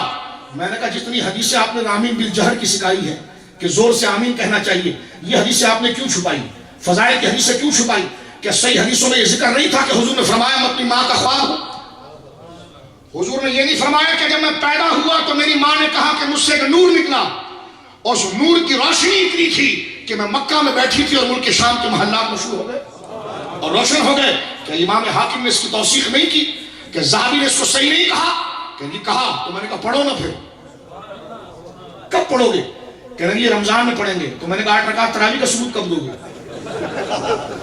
میں نے کہا حضرت صاحب یہ سارے موضوعات جو ہیں یہ ربیع الاول شریف کے، کس کے بولیے، کس کے ہیں؟ ربیع الاول شریف کے۔ ایک بات مزید یہاں پر عرض کر دوں آپ کے سامنے، تاکہ تقریریں تو ہوتی رہیں گی، جو کانسیپٹ کلیئر کرنے کی باتیں وہ چند میں آپ کے سامنے رکھ رہا ہوں۔ کہتے ہیں کہ بات بالکل ٹھیک ہے آپ کی، ہم ذکر کے منکر نہیں ہیں، ہم ذکر کے منکر نہیں ہیں، لیکن اس میں مبالغہ نہیں ہونا چاہیے، زیادتی نہیں ہونی چاہیے۔ میں نے کہا بغیر مبالغے کی تو محبت پیدا نہیں ہوتی۔ محبت تو اس جذبے کو کہتے ہیں جس میں مبالغہ ہوتا ہے، نہیں سمجھا؟ بغیر مبالغے کے تو محبت پیدا نہیں ہوتی۔ مثال کے طور پر اگر ان حضرت صاحب کے مولانا سے کوئی ملے اور ایک ہاتھ ملائے اور کہیں تو کیسا ہے، تو لوگ کہیں گے آپ کیسی باتیں کر رہے ہیں، یہ مسجد کے امام صاحب ہیں، ان کی داڑھی ان کی پگڑی، نماز پڑھاتے ہیں، تو کہا میں کیا بات کروں؟ کہا آپ کہیں، ذرا ادب سے ملیں۔ تو کہا کہ نہیں یہ ذاتی میں نہیں کہہ سکتا، جب سب سے میں ایک ہاتھ ملاتا ہوں تو کہتا ہوں تو اس کو آپ کیوں کہوں؟ میں نے کہا خود کے لیے ایک درجہ اوپر آئے تو خوش ہو جاتے ہو، خود ایک درجہ اگر رسپیکٹ کا اوپر آئے تو خوش ہو جاتے ہو، اور جس کے درجے اتنے بلند ہو کہ جن کو خدا عرش پر بٹھائے اور جن کے دانین کے نیچے لگنے والی خاک کی قسم خدا اٹھائے، جن کے چہرے منیر کی قسم خدا اٹھائے، جن کے زلفوں کی قسم خدا اٹھائے، اور جن کے سراپا کی قسم خدا اٹھائے، تو ان کے ذکر میں ذاتی نہ کرے تو کرے کیا پھر؟ اللہ کا کلام تو محبوب کے ذکر میں اس قدر ذاتی کرتا ہے کہ محبوب تو محبوب سے محبت کرنے والے اگر گھوڑوں پر بیٹھے نا، محبوب سے محبت کرنے والے اگر سواریوں پر بیٹھے اور سواریاں زمین پر چل رہی ہو اور ان سواریوں کی پاؤں سے مٹی نکل رہی ہو، تو رب کہے محبوب تجھ سے تو پیار کرتا ہوں، لیکن جو تیرے وفادار ہیں ان کی سواریوں کی بھی جو گرد اٹھتی ہے، میں عرش والا رب ہو کر اس کی بھی قسم اٹھاتا ہوں کہ والعادیات ضبحا، قسم ہے ان گھوڑوں کی ٹاپوں سے اترنے والی چنگاریوں کی جو میرے مصطفیٰ کے غلاموں سے رونگتے ہوئے جا رہے ہوتے ہیں۔ میں نے کہا آپ غور کیجئے، قرآن میں عشق کا جملہ موجود ہے، قرآن میں وہ جذبات موجود ہیں، قرآن میں وہ حبی پہلو موجود ہے جو عشق سے متعلق ہے۔ مجھے بتائیے یہ پاؤں کے نیچے خاک کی قسم اٹھانا یہ عشق نہیں ہے؟ یہ محبت کا جذبہ نہیں ہے؟ اللہ فرمائے وَأَنْتَ حِلٌّ بِهَذَا الْبَلَدِ، اور حضرت فاروق اعظم اس کی تعبیر کرے کہ أَنْ أَقْسَمَ بِتُرَابِ قَدَمَيْكَ، مصطفیٰ کریم آپ کے نالین کے نیچے جو مٹی رکھتی ہے خدا اس کی قسم اٹھاتا ہے۔ اگر حضور کا منصب صرف میسنجر ہے، صرف پیغام پہنچانا ہے، تو پھر یہ جوتے کے نیچے کی قسم اٹھانے کا کیا معنی ہے؟ اگر حضور کی ڈیوٹی ہے کہ وہ تعلیم دے، تو چہرے کی قسم اٹھانے کا کیا معنی ہے؟ اگر حضور کا صرف کام یہ ہے کہ وہ قرآن پہنچا دے، تو زلفوں کی قسم اٹھانے کا معنی کیا ہے؟ زلفوں کی اور چہرے کی اور زندگی کی قسم نے ہمیں بتا دیا مصطفیٰ محض میسنجر نہیں، وہ خدا کے محبوب اعظم بھی ہیں، وہ خدا کے محبوب اعظم بھی ہیں، اور ان کی قدریں ایسی ہیں کہ اگر حضور، دیکھیے حضور کو کیوں بھیجا گیا کہ لوگوں کو دین کی تعلیم دے، دین کی بولیے تعلیم دے، اور دین کی تعلیم آئی کیسے؟ قرآن کے ذریعے۔ کس کے ذریعے آئی بولیے؟ تو آپ اکثر علماء سے سنتے ہیں کہ جب وہ قرآن حضور کے سینے پر آتا، جب وہ قرآن حضور کے سینے پر آتا تو حضور جبریل کے ذریعے اس کو یاد کرتے ہیں۔ سورہ قیامہ میں دیکھیں آپ، جبریل کے ذریعے حضور اس کو یاد کرتے ہیں، اور یاد کرنے کا حال یہ ہے، اور آپ کو پتا ہے کہ یاد چیزیں ایسی نہیں ہوتی، یاد کے لیے اس کو ریپیٹ کرنا پڑتا ہے، یاد کے لیے اس کو گردان کرنی پڑتی ہے، یاد کے لیے اس بات کو بار بار پڑھنا پڑتا ہے۔ تو جبریل جب نبی کا منصب یہ ہے کہ وہ تعلیم دے، جب تعلیم والی کتاب نبی کے پاس آ رہی ہے تو رب کریم ارشاد فرماتا ہے سورہ قیامہ کے اندر کہ جب جبریل آ گئے اور مصطفیٰ کریم کو قرآن پڑھا رہے ہیں، قرآن، اور حضور ساتھ میں اس کو یاد کر رہے ہیں، ساتھ میں اس کو بولیے یاد کر رہے ہیں، تو یاد کرنے کے اندر تکرار ہوتی ہے، ریپیٹ کرنا ہوتا ہے۔ مثال کے طور پر جبریل کہے الحمدللہ رب العالمین تو سرکار کہے الحمدللہ رب العالمین، جبریل کہے الرحمن الرحیم، سرکار کہے الرحمن الرحیم، مالک یوم الدین مالک یوم الدین، ایاک نعبد و ایاک نستعین۔ یہ تکرار چل رہی ہے، اور بغیر تکرار اور رٹے کی چیز یاد نہیں ہوتی۔ اب سرکار جب یاد کر رہے ہیں، منصب بھی آپ کا یہ کہ آپ یاد کریں اس کو، اور یاد کر کے بندوں کو پہنچائیں۔ معالم التنزیل دیکھیے، بخاری کتاب تفسیر دیکھیے آپ، سرکار جب رٹتے ہیں اس کو تو سرکار کا ہونٹ سوکھ جاتا ہے، رٹنے کی وجہ سے ہونٹ۔ ظاہر سی بات ہے اگر میں آپ کو کہوں کہ ایک جملہ 15 دفعہ کہیں تو آپ کا ہونٹ سوکھ جائے گا، طبیعت آپ کی بھاری ہو جائے گی، ہوگی کہ نہیں؟ زبان آپ کی سوکھ جائے گی، آپ بار بار پانی پئیں گے۔ تو جناب رسالت مآب صلی اللہ علیہ وسلم جب ان آیات کی تکرار کرتے ہیں تو ہونٹ سوکھ جاتا ہے، زبان سوکھ جاتی ہے۔ تو اللہ رب العالمین فرماتا محمود تیرا منصب تو یہی ہے کہ قرآن کو تو یاد کر اور اس کی تعلیم کو تو عام کر، لیکن یہ قرآن اس لیے نہیں اتارا کہ تو تھک جائے۔ اگر حضور محض میسنجر ہے تو تھکے یا نہ تھکے، ڈیوٹی اپنی پوری کرے بھائی، ڈیوٹی اپنی پوری کرے۔ لیکن حضور محض پیغمبر نہیں، جس کو تصور محض پیغمبر سے مراد جو آج کل بات محض کی جاتی، بس ان کا کام تھا کتاب دے دینا، کتاب دے کر چلے گئے، اب کتاب جانے اور رب جانے۔ میں نے کہا نا نا نا نا نا، یہی تو یہودیت اس لیے برباد ہوئی ہے، نصرانیت اس لیے برباد ہوئی ہے، اسلام اس لیے قائم ہے کہ کتاب سے بھی تعلق ہے اور کتاب سے پہلے صاحب کتاب سے بھی تعلق ہے۔ اور سنیے میرے دوستو، اب جب حضور علیہ السلام اس بات کو ریپیٹ کرتے ہیں تو آپ کا امام بخاری لکھتے ہیں کہ آپ کے ہونٹ سوکھ جاتے ہیں اور آپ کا حلق سوکھ جاتا ہے۔ تو اللہ رب العالمین آیت نازل کرتا ہے، یہ نہیں کہتا میں ہاں شاباش اور زور لگاؤ، یہ نہیں کہتا اللہ، یہ نہیں فرماتا محبوب ہاں اور زیادہ تیز پڑھو، بلکہ کہتا محبوب زبان بند کر لو بس، محبوب کچھ نہیں پڑھنا تم، بولی سبحان اللہ۔ اب زبان تم نے چرانی نہیں ہے، لا تحرک بہ لسانک لتعجل بہ، محبوب اب جلدی جلدی زبان چرانی نہیں، یا اللہ چلانی نہیں تو یاد کیسے ہوگا؟ یہ نہیں کہا کہ شاباش اور تیز پڑھو اور تیز پڑھو، تمہاری ذمہ داری ہے، تمہاری ڈیوٹی ہے، تم آخری نبی ہو، تم پر یہ آخری کتاب اتر رہی ہے، ٹائم کوئی ضائع نہ ہو جائے، جلدی جلدی یاد کرو، لوگوں تک پہنچاؤ، توحید کو اہم کرو۔ نا نا نا نا، فرمایا محبوب تو تھک رہا ہے، چھوڑ دے اس کو، فرمایا چھوڑ دے۔ فرمایا میں دیکھ رہا ہوں کہ تیری زبان سوکھ رہی ہے، میں دیکھ رہا ہوں محبوب تیرے ہونٹ سوکھ رہے ہیں۔ فرمایا لا تحرک بہ لسانک لتعجل بہ، جلدی نہ کر اسے یاد کرنے کے لیے۔ یا اللہ اگر جلدی نہ کروں، رٹا نہ لگاؤں، گردان نہ لگاؤں تو یاد کیسے ہوگا؟ اللہ نے فرمایا اِنَّ عَلَيْنَا جَمْعَهُ وَقُرْآنَهُ، محبوب تو چپ رہے، میں خود تیرے سینے میں ڈال دوں گا اور تیری زبان پر جاری کر دوں گا۔ یا اللہ جب تو نے خود سینے میں ڈال دینا ہے اور زبان پر جاری کر دینا ہے تو یہ جبریل کو کیوں بھیج رہا ہے؟ فرمایا بس محبوب یہ ہماری حکمت ہے۔ تو جبریل آتا کیوں ہے؟ فرمایا فَإِذَا قَرَأْنَاهُ فَاتَّبِعْ قُرْآنَهُ، محبوب جبریل کو پڑھنے دے اور تو خاموشی سے سنتا رہے بس۔ تعلیم ہے لیکن ذات کا ادب دیکھیں کیسے بیان ہو رہا ہے۔ یہ ہے میلاد النبی، یہ ہے کمالات مصطفیٰ۔ اور آگے اللہ فرماتا ہے کہ فَإِذَا قَرَأْنَاهُ فَاتَّبِعْ قُرْآنَهُ، جبریل کو اپنا سبق سنانے دے، وہ سبق سناتا رہے گا۔ مولا جب تو مجھے پڑھا دے گا تو جبریل کو کیوں بھیجتا ہے؟ فرمایا جبریل کو اپنا کام کرنے دے محبوب، وہ پڑھتا رہے، وہ پڑھ کر چلا جائے گا۔ اِنَّ عَلَيْنَا جَمْعَهُ، جو پڑھ کر گیا میں خود اپنے دست قدرت سے تیرے دل میں ڈال دوں گا اور تیری زبان پر میں جاری کر دوں گا۔ اندازہ لگائیے، تعلیم ہے لیکن اس سے پہلے عزت مصطفیٰ، اس سے پہلے کیا بولیے؟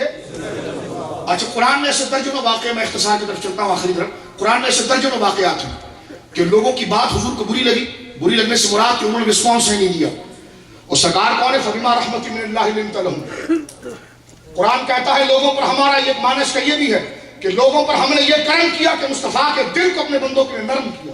سبحان اللہ۔ اور ایک معنی اس کا یہ بن رہا ہے جو لغوی اگر آپ آ جائیں، مصطفیٰ یہ بڑا کرم ہے کہ تیرے دل کو تیری امت کے لیے نرم کر دیا۔ اور اس کا مرادی معنی اگر لیں تو یہ ہے کہ لوگوں خوش ہو جاؤ، یہ نبی آیا یہ دعائے ذرا نہیں کرے گا تمہیں، یہ تمہارے لیے ہاتھ نہیں اٹھائے گا کہ تم غرق ہو جاؤ۔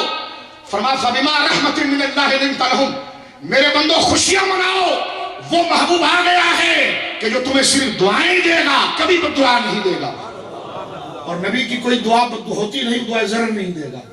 یہ بات سنیے یہاں پر، اب آپ دیکھیے غور کے ساتھ میرے دوستوں، اب اگر حضور محض میسنجر ہے، محض پیغام پہنچانے والے ہیں، تو اگر سامنے سے رسپانس آئے یا نہ آئے کیا غرض؟ بس پہنچاؤ بھائی، آپ کی ڈیوٹی آپ پہنچاؤ۔ اگلا سامنے سے رسپانس نہیں دے رہا تو اس کو چھوڑیں، آپ بات کریں، اپنی بات کریں، لیکن نہیں۔ اور اگر حضور علیہ السلام ناراض ہو جاتے ہیں ان کے رویے پر تو اللہ یہ نہیں کہتا کہ محبوب ناراض ہونے کا کیا مطلب ہے، ناراض ہونے کا کیا مطلب ہے، ہمارے بندوں کو پہنچاؤ۔ میں نے کہا نا نا نا نا، بندے پیچھے ہیں اور بندوں میں سب سے اعلیٰ مصطفیٰ سب سے آگے ہے۔ یہ قرآن نے کبھی نہیں کیا کہ بندوں کی عزت کو مصطفیٰ پر غالب کیا ہو۔ قرآن یہ ذکر کرتا ہے جب جناب سید عالم صلی اللہ علیہ وسلم نے کثرت کے ساتھ تبلیغ کے تسلسل کو جاری رکھا تو مشرکین نے جب سامنے سے ایسا رویہ اختیار کیا کہ جو ہٹ دھرمی کا تھا، ناشکری کا تھا، بے وفائی کا تھا، تو مصطفیٰ کریم صلی اللہ علیہ وسلم کا دل دکھ گیا اس پر، اور اس میں حال درمیان میں یہ ہوا کہ کچھ دن کے لیے وحی بھی نہیں آئی، اور یہ کچھ دن کے لیے وحی نہ آنا یہ جناب سید عالم صلی اللہ علیہ وسلم کے دل میں جو رب کا شوق ہے یہ اس کو اور ابھارنا ہے اور یہ مرتبے کو واضح کرنا ہے، یہ مفسر نے لکھا ہے، اور آپ کے درجات کو بلند کرنا ہے۔ کچھ دن جب وحی نہیں آئی تو ایک تو سورہ دوحہ کا واقعہ اور ایک یہ واقعہ ہے، لوگ کہنے لگے کہ چلو اب وہ ناقوس نہیں آئے گا، اب وہ جبریل نہیں آئے گا، اب وہ فرشتہ نہیں آئے گا، ہماری جان چھوٹ گئی، اب ہمارے بارے میں کچھ نہیں کہا جائے گا، چلو اچھا ہوا کہ محمد کے رب نے محمد کو چھوڑ دیا صلی اللہ علیہ وآلہ وسلم۔ جب یہ بات حضور تک پہنچی تو سرکار کے دل پر ایک گران گزری، سرکار کا دل مبارک جو ہے وہ حزین اور ملول ہوا، ناراض ہوئے حضور، سرکار کو غم لگا، تو اللہ نے راضی کیسے کیا؟ راضی ان کے احکام کو بعد میں اتارا کہ اب ان کو کیا بتانا ہے، اب ان کے لیے تعلیم کیا ہے، اب توحید کی دلیل کیا ہے، اب نماز کی دلیل کیا ہے، اب روزے کی دلیل کیا ہے، لیکن اس سے پہلے انداز محبت آپ دیکھیے، اللہ فرماتا محبوب کس نے کہا کہ ہم نے تجھے چھوڑ دیا؟ کس نے کہا کہ ہم تجھے دیکھتے نہیں؟ آپ اردو میں محاورہ ذکر کرتے ہو نا کہ تو میری آنکھوں میں بس گیا ہے، محبت میں کہتے ہو نا محبوب سے کہ تو میرے دل میں بس گیا ہے، یہ انداز بھی اہل عرب کا قرآن میں استعمال کیا ہے۔ فرمایا محبوب فَإِنَّكَ بِأَعْيُنِنَا، ہماری آنکھ نہیں ہے، ہم جسم سے پاک ہیں، لَيْسَ كَمِثْلِهِ شَيْءٌ، کوئی چیز ہماری ایسی نہیں کہ جس سے ہمارے کو مثال دیا جائے، لیکن محبوب اہل عرب محبوب کی محبت میں بڑھ کر یہ جملہ کہتے ہیں، ہائے ہائے ہائے میرا محبوب میری آنکھوں میں بس گیا، محبوب انہی کا انداز بیان کرتا ہوں، فَإِنَّكَ بِأَعْيُنِنَا، اے مصطفیٰ تو ہماری آنکھوں میں رہتا ہے۔ بولیے سبحان اللہ، یہ انداز محبت ہے، یہ مقام مصطفیٰ ہے، یہ حضور کے منصب کی بزرگی ہے، اور ضروری نہیں کہ یہ میں بیان کر رہا ہوں، کوئی بچہ بھی آیت پڑھے تو ذوق ایسی رہتا ہے، یہ قاری صاحب قبلہ بھی اگر یہ تقریر کرے تو ذوق ایسی رہے گا، یا اسٹیج پر بیٹھے ہوئے محترم حضرات یا عوام میں سے کوئی شخص آ کر بات کرے ذوق ایسی رہے گا۔ ضروری نہیں کہ میرے سر پر امامہ ہو تو ذوق آپ کو آئے، یہ ذوق ذکر کے اندر ہے کہ بیکاروں کو بھی کار والا کر دیتا ہے، تو اس میں انانیت نہیں ہوتی، اس میں نفسانیت نہیں ہوتی، یہ خود ذکر مقبول ہے کہ فیض نے تیرے یا نبی کر دیا مجھ کو کیا سے کیا۔ سرکار مفتی احمد یار کہتے ہیں رحمہ اللہ کہ فیض نے تیرے یا نبی کر دیا مجھ کو کیا سے کیا، ورنہ دھرا ہوا تھا کیا مٹھی بھری زبان میں۔ اب آپ دیکھیے قرآن مجید فقار حمید کہتا ہے محبوب کس نے کہا کہ ہم تجھے نہیں دیکھتے؟ ہم تجھے دیکھتے ہیں۔ فرما کب دیکھتے ہیں؟ فرما الذی یراک حین تقوم، جب تم مصلی پر نماز پڑھانے کے لیے کھڑا ہوتا ہے تو تیرا رب تجھے دیکھتا ہے۔ بولو سبحان اللہ، یہ انداز محبوبی کا نہیں۔ مولوی صاحب کو اس کے بچے اس کے مقتدی کبھی نہ کہے کہ ہم آپ کو دیکھتے ہیں، لیکن مصطفیٰ وہ ہے کہ مصلی پر کھڑے ہوں، ذمہ داری ہے نماز آگے پہنچائیں، لیکن جب کھڑے ہو جائیں اور کبھی پاؤں میں ورم آ جائے تو رب کہے محبوب قم اللیل الا قلیلا، قیام کرو لیکن تھوڑا کرو، پہلے اپنے حرام کو دیکھو۔ بولیے سبحان اللہ، یا ایھا المزمل قم اللیل الا قلیلا، اے چادر میں خود کو لپیٹ کر میری بارگاہ میں کھڑے ہونے والے، اے محبوب، اے صاحب مزمل، تو کھڑا تو ہو گیا ہے لیکن محبوب اپنے آرام کو بھی دیکھا کر، پاؤں پر ورم آ رہا ہے، قم اللیل الا قلیلا، فرما قیام کر مگر تھوڑا کر کے آرام بھی کر لیا کر۔ تم نے تو نبوت کا تصور یہ دیا کہ بس لوٹا ڈنڈا اٹھا کے بس چلتے رہو چلتے رہو چلتے رہو، میں نے کہا وہ بات کی چیز ہے، حضور کا منصب پہلے۔ بولیے سبحان اللہ، حضور کی عزت اور بزرگی بولیے پہلے ہے، اور اسی عزت اور بزرگی کے بیان کا نام میلاد النبی ہے، انہی کمالات۔ اب ذرا سنیے اور میں گفتگو کا اختتام کی طرف لے جا رہا ہوں۔ فرمایا الذی یراک حین تقوم، محبوب کس نے کہا کہ ہم تجھے نہیں دیکھتے؟ کس نے کہا؟ کس نے کہا ہم تجھے نہیں دیکھتے؟ فرمایا ہم دیکھتے ہیں تجھے۔ بولی سبحان اللہ، رب کہتا ہم دیکھتے ہیں تجھے۔ بولی سبحان اللہ، مولا کب دیکھتا ہے؟ فرمایا جب تو مصلی پر کھڑا ہوتا ہے۔ زمانہ طالب علم مجھے یہاں پر ایک اشکال لاحق ہوا، جب تک اتنی آیت ہم نے پڑھی کہ الذی یراک حین تقوم، کہ محبوب جب تو مصلی پر ہوتا ہے تو تیرا رب تجھے دیکھتا ہے۔ میں نے کہا کہ یہ کوئی بڑی بات تو نہیں، یہ تو صحابہ بھی دیکھتے تھے، صحابہ بھی دیکھتے تھے۔ اس کا اگلا جملہ اس کی تفسیر کرتا ہے، اس کے کئی معنی مفسرین نے کیے، لیکن ایک ہی معنی کی طرف میں آ رہا ہوں کہ الذی یراک حین تقوم، محبوب کون کہتا ہے کہ میں تجھے نہیں دیکھتا؟ کون کہتا ہے کہ میری قدرت نے تجھے فراموش کر دیا معاذ اللہ؟ کون کہتا ہے محبوب یہ؟ کون کہتا ہے کہ میں تجھے نہیں دیکھتا؟ فرمایا الذی یراک حین تقوم، رب تجھے دیکھتا ہے جب تو کھڑے ہو کر قیام کرتا ہے۔ تو دل میں خیال آیا یہ تو صحابہ بھی دیکھتے ہیں، صحابہ بھی دیکھتے ہیں، یا اللہ تو کیسے دیکھتا ہے؟ صحابہ بھی دیکھتے ہیں۔ آپ کہیں کہ صحابہ حضور کو قیام کی حالت میں کیسے دیکھتے ہیں جبکہ صحابہ اپنی خود نماز پڑھتے ہیں؟ میں نے کہا صحابہ کی نماز ہی یہی ہوتی ہے کہ نماز پڑھتے ہوئے حضور کے چہرے کو دیکھنا۔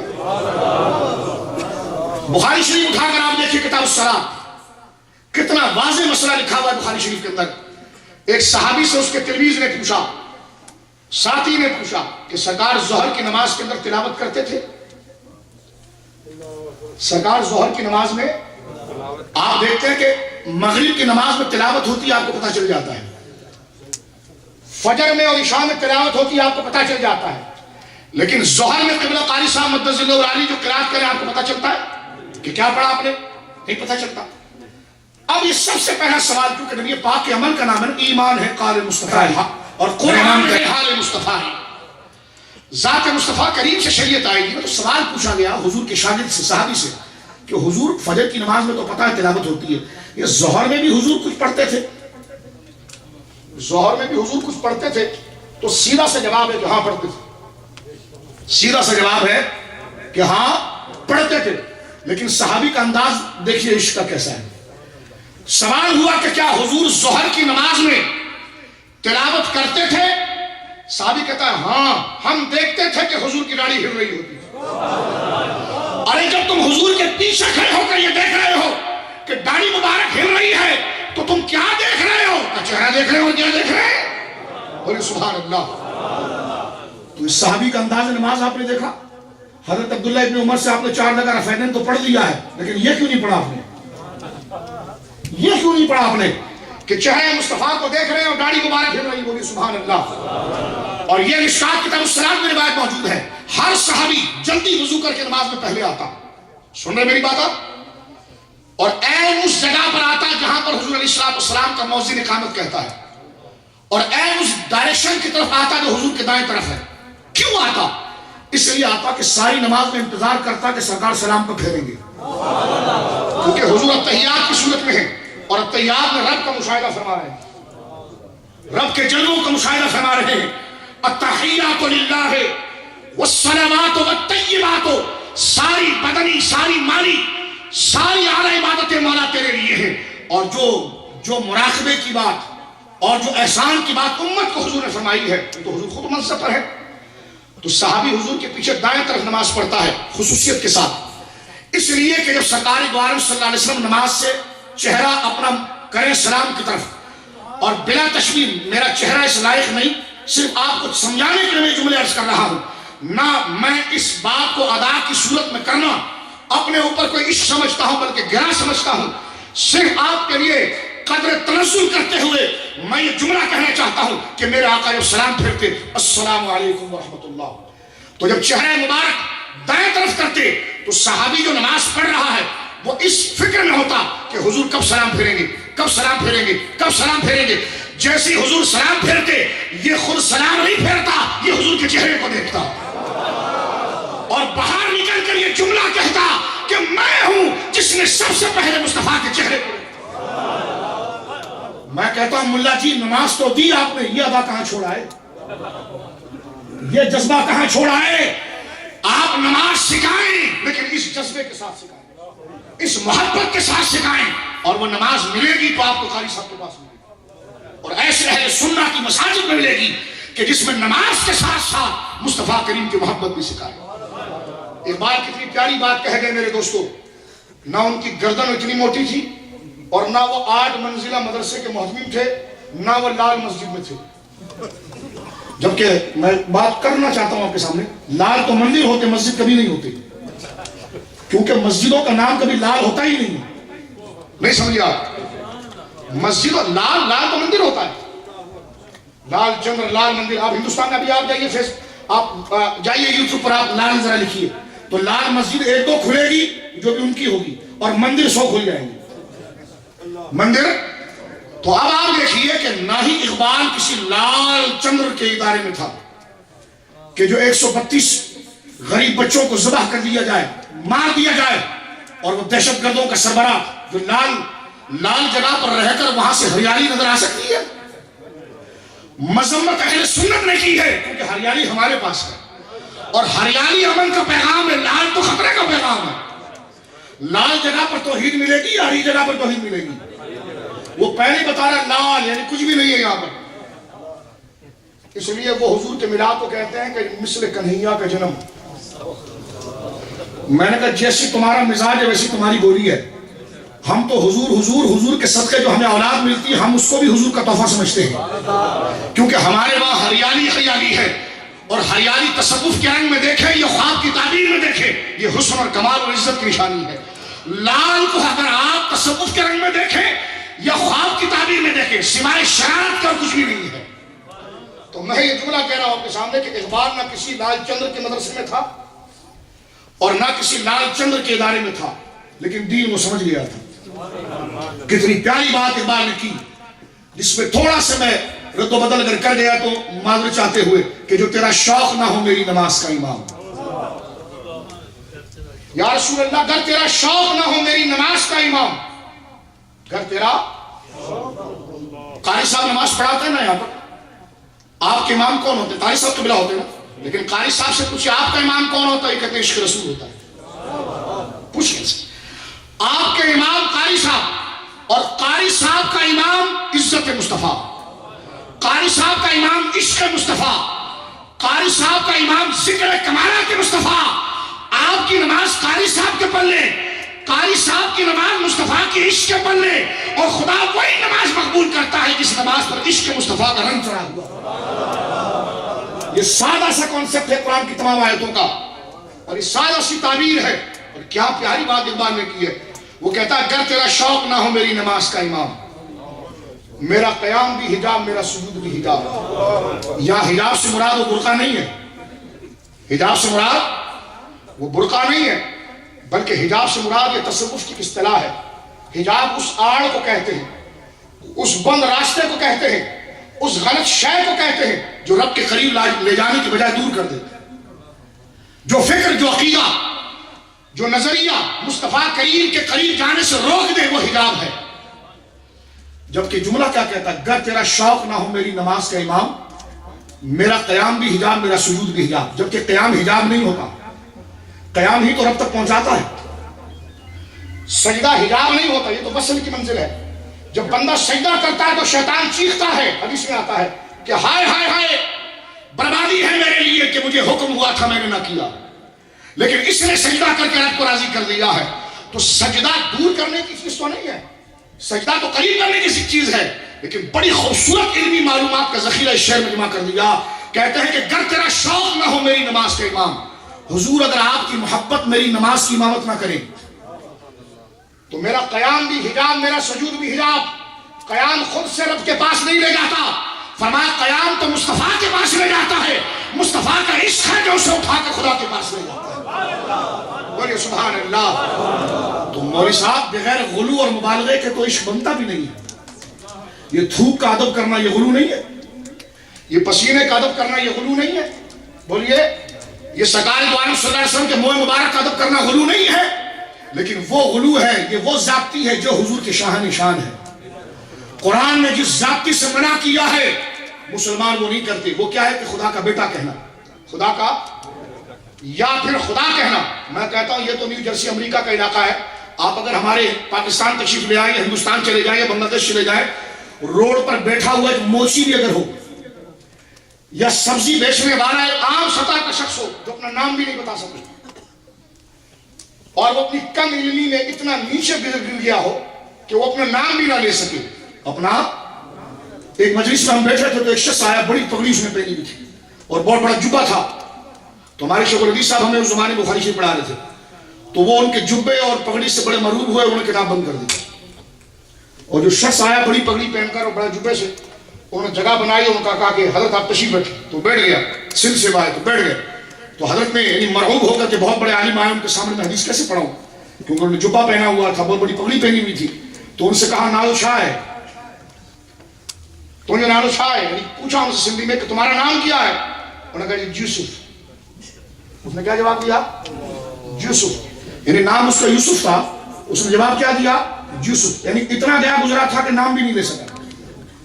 سمجھے؟ تو حضرت نے فرمایا یہ یوسف ہے، چھوڑو کتاب کھولو پڑھنا شروع کرو، اس کو چھوڑو، یہ یوسف ہے، اس کی پگڑی سنی کرو. لیکن میں یہاں پر آپ کو صرف یہ بتا رہا ہوں کہ اگر اتنا بھی ان پڑھ آدمی ہو جو اپنا نام تک نہ لے سکے، اپنا نام تک نہ لے سکے، اور وہ سڑک پر اگر سبزی بھی بیچ رہا ہو اور وہ نعتیں سن رہا ہو، تو قریب جا کر اگر مولوی صاحب یہ کہے کیا کر رہے ہو، تو وہ جاہل سے جاہل آدمی، جو پرلے درجے کا جاہل، جو نام بھی اپنا نہیں لے سکتا، وہ کہے گا یہ نعت سن رہا ہوں نبی جی کی. تو مولوی صاحب پوچھیں گے کہ جناب ان کو سجدہ کب کرے گا، تو وہ نیچے سے جوتا اٹھائے گا. پھر تم علماء کو فتوے لگاتے ہو کہ ہم نبی پاک کے لیے غلو کرتے ہیں. میں نے کہا جسے حضور کا عشق ملتا ہے وہ شرک کبھی نہیں کر سکتا، کیونکہ حضور کی توحید کا سب سے بڑا تحفظ عشق مصطفیٰ ہے. جاہل سے جاہل آدمی کو کہو کہ نعتیں تو سن رہے ہو، گنبد غزہ کی فوٹو تو لگائی ہے، دکان پر چراغا تو کیا ہے، 100 روپے کی سبزی بیچتا ہے، 50 روپے کا جھنڈا لے جا رہا ہے، 50 روپے تو گھر لے جا رہا ہے، کیا نبی کو خدا کہتا ہے؟ وہ اٹھا کے تھپڑ مارے گا مولوی کے منہ پر کہ شرم نہیں آتی، خدا تو ایک ہی ہے، وہ تو اللہ کے محبوب ہیں. مولوی صاحب جو آپ ڈنڈا لے کر اور پوری حکومت کو لے کر جو آپ توحید کو بچا رہے ہیں، آپ یہ زحمت نہ گوارا کریں اپنے اوپر، اس لیے کہ حضور کی محبت جو ہے وہ شرک کی طرف بولیے نہیں لے کر جاتی. حضور علیہ الصلوۃ والسلام کی محبت اور عقیدت جو ہے وہ دین کو تحفظ دیتی ہے. کیا دیتی ہے بولیے؟ اور میں ایک جملہ یہاں پر حدیث شریف کا یہ ذکر کروں آپ کے سامنے کہ سیرت النبی پر گفتگو ہو لیکن حضور کے مرتبے اور فضائل بیان کیے جائیں. میں آنے سے پہلے اپنے آئی پیڈ میں مجموعہ زوائد کا مطالعہ کر رہا تھا، اس میں ایک روایت میرے نظر سے گزری، سرکار منا کے اندر رمی جمرات کے لیے تشریف لے گئے. یعنی یہ بڑے شیطان کو حضور نے کنکری ماری، کنکری جب حضور علیہ الصلوۃ والسلام نے بڑے شیطان کو ماری تو اس وقت پیچھے ایک عورت کے رونے کی آواز آ رہی تھی، ایک عورت کے رونے کی آواز آ رہی تھی. سرکار نے ایک چہرہ مبارک اس طرف کیا، فرمایا کیا؟ اس کا ایک دیوانہ بچہ تھا جو کھڑا ہوتا تھا گر جاتا تھا، کھڑا ہوتا تھا گر جاتا تھا. سرکار کا دریا رحمت جوش میں آیا. صحابہ حضور کے سامنے ایسا عمل کرتے تھے کہ حضور کا دریا رحمت جوش میں آیا اور بارش ہونا شروع ہو جائے، اور جو منہ مانگی چیزیں ہیں وہ شروع ہو جائیں. اپنی فریادیں حضور کے پاس جاتے اور نڈھال حالت میں آتے، ان کو چہرے کو دیکھ کر حضور راضی ہوتے اور سرکار کرم فرماتے تو برسوں کی بیماری دفع ہو جائے. سرکار نے اس عورت کی طرف دیکھا، علامہ حسنی علیہ رحمہ نقل کرتے ہیں، طبرانی کبیر کے حوالے سے حدیث کو نقل کرتے ہیں، کہتے ہیں جب سرکار نے دیکھا تو اس خاتون سے پوچھا کیا ہوتا ہے اس بچے کو؟ کہا حضور میں تو بوڑھی ہو گئی اور اس کی عمر بھی آپ دیکھتے ہیں لیکن یہ اپنی صفائی تک کا خیال نہیں رکھ سکتا. حضور اس پر دیوانگی تاری رہتی ہے، یا رسول اللہ کرم فرمائیے.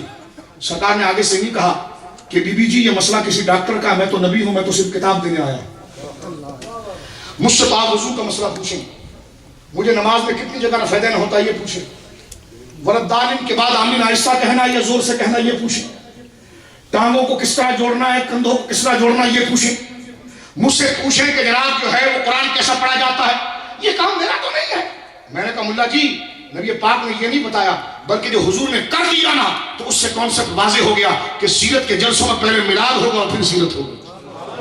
سرکار علیہ السلام نے فرمایا کیا ہوا؟ کہا حضور یہ پیدائشی مجنون ہے، دماغ اس کا کام نہیں کرتا اور اس کا جسم پیرالائز ہو گیا ہے، حضور یہ اپنے پاؤں پر کھڑا بھی نہیں ہو سکتا، اور حضور جوان ہو گیا ہے اور میں بوڑھی ہو گئی. یا رسول اللہ کچھ کرم فرمائیے کہ یہ کم سے کم اتنا ہو کہ اپنی پاکی کا خیال رکھے. سرکار کا دریا رحمت جوش میں آیا. احرام کی حالت کے قریب کوئی چیز نہیں ہے، سرکار کو پیاس بھی لگی تھی، فرمایا پانی ہے تمہارے پاس؟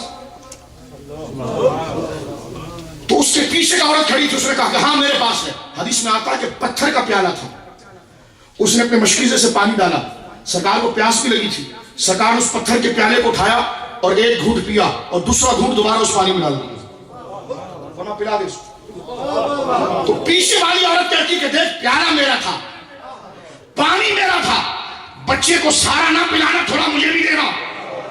سرکار نے یہ بات سنی، یہ نہیں کہا کہ ابھی تو شرک سے توبہ کیا ہے، ابھی تو خدا کی طرف آئے ہو، یہ حرکتیں کیا ہے؟ فرمایا ہاں جب تک یہ بتوں کے ساتھ تھی تو خدا ناراض ہوتا تھا، لیکن جس کا یہ حق اور منصب ہے اس کے ساتھ جب تم نے کیا تو خدا تم سے راضی ہو گیا ہے۔ کیونکہ بت، میں معبود تو نہیں لیکن خدا کا محبوب ہوں۔ بت معبود بھی نہیں، محبوب بھی نہیں، معبود بھی نہیں بولیے اور محبوب بھی نہیں۔ مجمع ذرائع میں اللہ حیثمی نقل کرتے ہیں کہ اس عورت کی ملاقات کسی بازار میں اس عورت سے ہوئی، کہا تیرے بچے کا کیا حال ہے؟ کہا حال کیا ہے؟ بڑے بڑے دانا اور زیرت سمجھدار لوگ اب میرے گھر آتے ہیں اور میرا بچہ ان کے کاموں میں انہیں مشورہ دیتا ہے۔ بولے سبحان اللہ۔ تو یہ مصطفیٰ کریم کی صرف کلی مبارک کی برکت ہے، بولے سبحان اللہ، کلی مبارک کی برکت ہے کہ جس کی بنا پر وہ بچہ ذہین ہوا تو ہوا، لیکن ایسا ذہین ہوا کہ اب بڑے بڑے زیرک اور دانا اس کے سامنے بیٹھ کر اس کی تعریف کرتے ہیں اور وہ لوگوں کو ان کے شعبہ جات کے اعتبار سے ان کو مشورہ دیتا ہے۔ شمائل اٹھا کر دیکھیے، بھری پڑی ہے شمائل۔ مسلم شریف میں کتاب اللباس دیکھیں، فضائل دیکھیں، بھرے پڑے ہیں۔ ذات مصطفیٰ کریم صلی اللہ علیہ وسلم کے کمالات اگر آپ دیکھیں بھرے پڑے ہیں۔ صحابہ جب اپنے انداز میں حضور کو دیکھتے تو حیران ہوتے ہیں۔ بخاری کتاب الاستسقاء کے اندر موجود ہے کہ سرکار صحابی کہتا ہے کہ ہم نے حضور کو دعا کرتے ہوئے دیکھا۔ فرمایا کیسے دیکھا؟ فرمایا کان یرفع یدیہ حتی یری بیاض ابطیہ۔ فرمایا ہم نے دیکھا کہ حضور کا نور کیسا تھا۔ فرمایا جب حضور نے ہاتھ اٹھا کر رب کے حضور ہاتھ اٹھائے، یرفع یدیہ، جب آپ نے دعا کے لیے ہاتھ اٹھائے، بخاری میں موجود ہے، فرمایا حتی یری بیاض ابطیہ، تو ہم نے دیکھا کہ حضور کے بغلوں سے نور کی شعاعیں نکل رہی تھی۔ سبحان اللہ۔ مطالبہ صرف یہ ہے کہ نوجوانوں کو دین پر رکھنا ہے تو یہ عظمتیں بتاؤ اور یہ عشق کی باتیں بتاؤ۔ اور اپنی گفتگو میں اقبال ہی کے شعر پر ختم کرتا ہوں۔ کیا خوبصورت بات اس نے کر دی۔ فرمایا کی محمد سے وفا تو نے، کی محمد سے وفا تو نے تو ہم تیرے ہیں۔ اولیت حقیقی بھی مصطفیٰ کی، جو حدیث میں نے بخاری کی جامع ترمذی اور دارمی سے پڑھ دی ہے۔ حضور ہی سب سے اول ہے اور اول حضور حقیقی ہے ہر شعبے کے اندر، فضائل کا ہو، کمال کا ہو، درجات کا ہو، مدارج کا ہو، معجزات کا ہو، شان کا ہو، ہر چیز کے اندر ذات مصطفیٰ ہی کو ابقریت حاصل ہے۔ سارے انبیاء آپ کے جوتوں پر آتے ہیں، سارے انبیاء آپ کے ماتحت آتے ہیں۔ میدان محشر میں بھی یہ جلوگری ہوگی اور میرے آقا فرماتے ہیں تمہیں پتا ہے جب میں میدان محشر میں آؤں گا تو میرا پروٹوکول کیسے ہوگا؟ فرمایا کیسے؟ فرمایا یطوف علیہ الف خادم، میرے گرد ہزاروں خادم طواف کر رہے ہوں گے، بولو سبحان اللہ، گھوم رہے ہوں گے۔ فرمایا وہ ایسے ہوں گے جن کو تم نے کبھی دیکھا بھی نہیں ہوگا۔ فرمایا تم میرے جوتوں کو کیا دیکھو کہ میری نالین کو، جو میری نالین سے جڑے ہوئے ان کے چہرے پتہ ہے کیسے ہوں گے؟ فرمایا کیسے؟ فرمایا کأنہم بیض مکنون او لؤلؤ منثور، جامع ترمذی دائمی اٹھا کر دیکھیے۔ سرکار فرماتے ہیں کہ میدان محشر میں میری تشریف آوری ہوگی، اللہ کی جانب سے ہزاروں خدام مجھے گھیرے ہوئے ہوں گے اور کسی کو قریب آنے نہیں دیں گے۔ فرمایا وہ خدام کیسے ہوں گے؟ فرمایا جیسے چھپا ہوا نور اور ڈائمنڈ کو جس طرح زمین پر پھیلا دیا جائے، اس کی چمک کو دیکھ کر آنکھیں خیرہ ہو جائیں، حیران ہو جائیں۔ فرمایا کہ لؤلؤ منثور، میرے خدام کے چہرے سورج سے زیادہ روشن ہوں گے، بولیے سبحان اللہ۔ تو اقبال نے یہی درس دیا اور میں لوگ کہتا ہے یہ نیوٹن، تو میں نے کہا چلو اقبال ہی کے شعر کو ختم کرتا ہے۔ کہتے نیوٹن، میں نے کہا نیوٹن اتنا رکھنا کہ گاڑی ڈز نہ ہو جائے کہیں، اتنا رکھنا کہ گاڑی پر گرپ بھی ہو، کہیں پر اگر وہ جا رہی ہو تو پھر ٹاپ کا گیئر لگانا پیچھے۔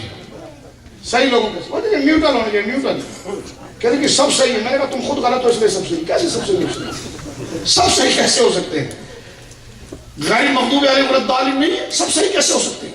اگر تمہارے کاروبار میں کوئی پھڈا کر دے تو تم 80 میں نکال دیتے ہو۔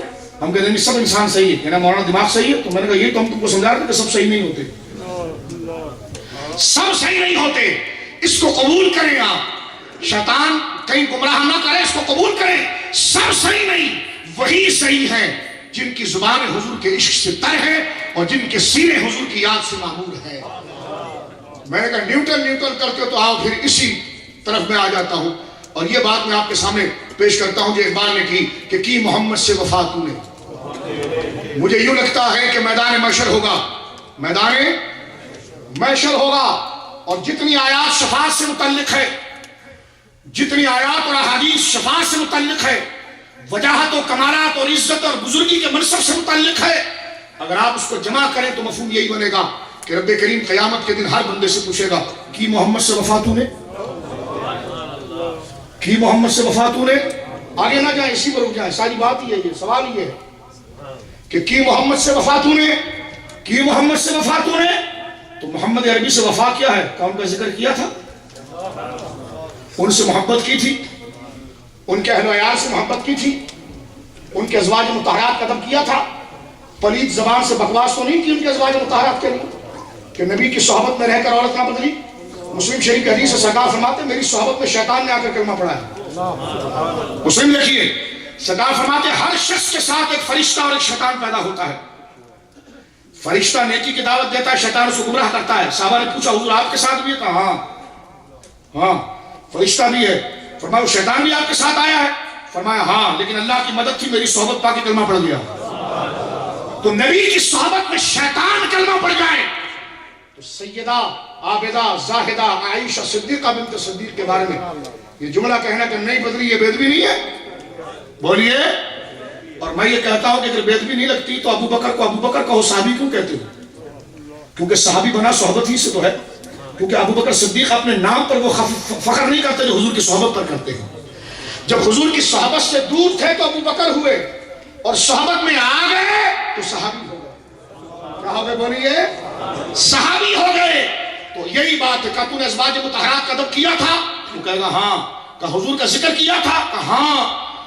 کہ سرکار علیہ الصلوۃ والسلام کے والدین کا ادب کیا تھا؟ کہ ہاں۔ کہ میں نے جو عزت اپنے محبوب کو دی تھی اس کا تو نے کشادہ قلبی سے اقرار کیا تھا؟ کہ ہاں۔ کہ یہی تو وفا ہے، یہی تو وفا ہے۔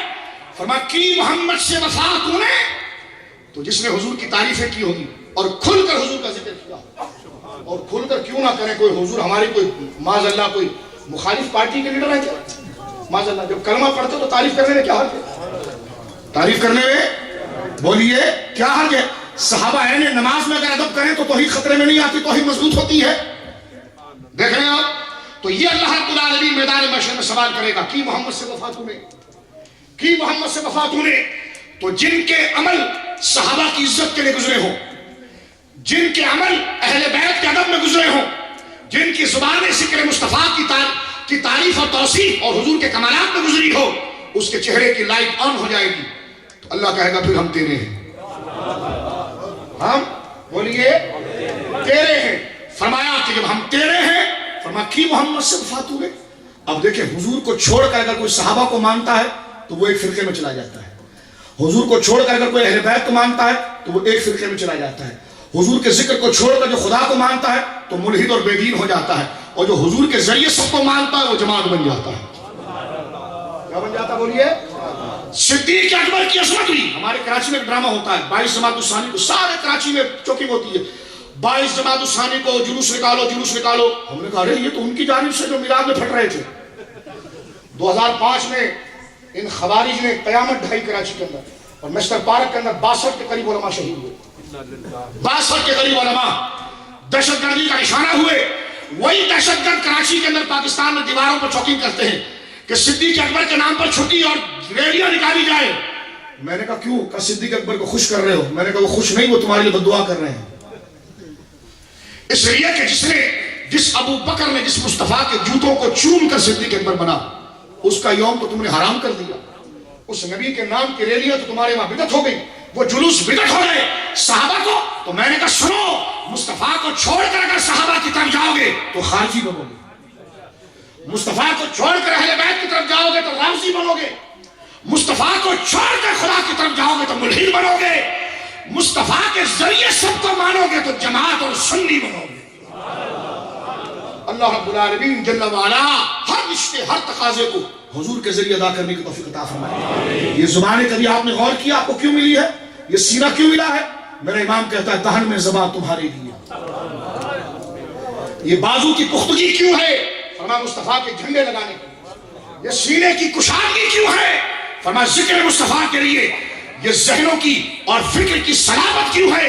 فرمایا حضور کی تعریف کے لیے۔ کیوں؟ کہ دہن میں زبان تمہارے لیے۔ نوجوانوں فیس بک سوشل میڈیا پر کسی اٹھ پٹانگ پوسٹوں کی طرف توجہ کرنے کی بجائے ان علماء سے سیرت اور فضائل اور معجزات کی کتابیں معلوم کریں۔ روزانہ ان دنوں کے اندر حضور کے ایک معجزے کی پوسٹ بنا کر چلائیں تاکہ وہ خوارج، وہ ذکر مصطفیٰ کے دشمن جو اس نور والی بستی میں اندھیرا پھیلانا چاہتے ہیں، اٹھیں فیس بک کو آباد کریں حضور کے ذکر کے ساتھ، اٹھیں واٹس ایپ اور سوشل میڈیا کی دنیا میں آئیں اور اس مہینے کے اندر دھوم مچا دے. جہاں ذکر ہو تو سیدہ آمنہ کا ہو اور آمنہ کے لال کا ہو. اللہ رب العالمین یہ جوانیاں میرے نوجوان دوستوں یہ خدا کی امانت ہے. میرے نوجوان ساتھیوں یہ تمہیں سینے کی کشادگی اور یہ ارادوں کی مضبوطی دنیاوی فریب اور مادی قوتوں میں الجھنے کے لیے نہیں دی گئی، یہ ذکر مصطفیٰ کے لیے دی گئی ہے. عاشقوں کے امام احمد رضا نے کیا جملہ کہا ہے سبحان اللہ، جو قرآن و حدیث اور صحابہ کی تمام تاریخ کو محیط بنتا ہے. فرمایا دہن میں زبان تمہارے لیے، بدن میں ہے جان تمہارے لیے، ہم آئے یہاں تمہارے لیے، اٹھے بھی وہاں تمہارے لیے. اللہ رب العالمین جل وعلا اس مجلس اور اس بزم کو اپنی بارگاہ میں قبول کرے. قبلہ قاری صاحب مقدس اللہ العالی کے اس فیضان کو اللہ عام کرے. ان علماء جو سرپرستی فرما رہے ہیں چرخے اہل سنت پر، اللہ رب العالمین تادیر ان کی روشنی کو اللہ رب العالمین قائم رکھے، آپ کے گھروں کا آباد رکھے. نبی پاک کا ذکر کرنے والوں، حضور کی عظمت سے خوش رہنے والوں، خدا تمہیں تمہارے بچوں کی خوشی عطا فرمائے، اللہ تمہیں ایمان کا کمال عطا فرمائے. اور اس مجمع کو دیکھ کر قاری صاحب میں جملہ یہ کہوں گا کہ اللہ تمہیں نظر بد سے بچائے، بد مذہبیت کی نظر بد سے بچائے.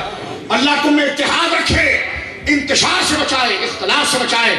پاکستان کی صورت تم دیکھ رہے ہو، اپنی صفوں میں اتحاد پیدا کرو، اور اتحاد پیدا ہوگا مرحبا یا مصطفیٰ کے نعروں کے ذریعے. جلوس میں شریک ہو، نمازوں کی پابندی کرو، علماء سے جڑ کر رہو، مشائخ سے جڑ کر رہو. یہی وہ مرکز ہے، یہی وہ درجہ ہے، اور یہی وہ محاذ ہے جہاں پر جمع ہو کر تم کمری والے آقا کریم صلی اللہ علیہ وسلم کے قرب کو حاصل کرو گے. صحیح جگہ پہنچ گئے ہو، صحیح مرتبے پر پہنچ گئے ہو. شیطان تمہیں یہاں پر رکنے نہیں دے گا، شیطان تمہیں منتشر کرے گا. لہٰذا شیطان کے بہکاوے میں نہیں آنا. تم حق جگہ پر پہنچ گئے. کہاں پہنچ گئے؟ جو قرآن کہتا تھا وہیں پر پہنچ گئے تم، جو حدیث کا تقاضا تھا وہیں پر پہنچ گئے.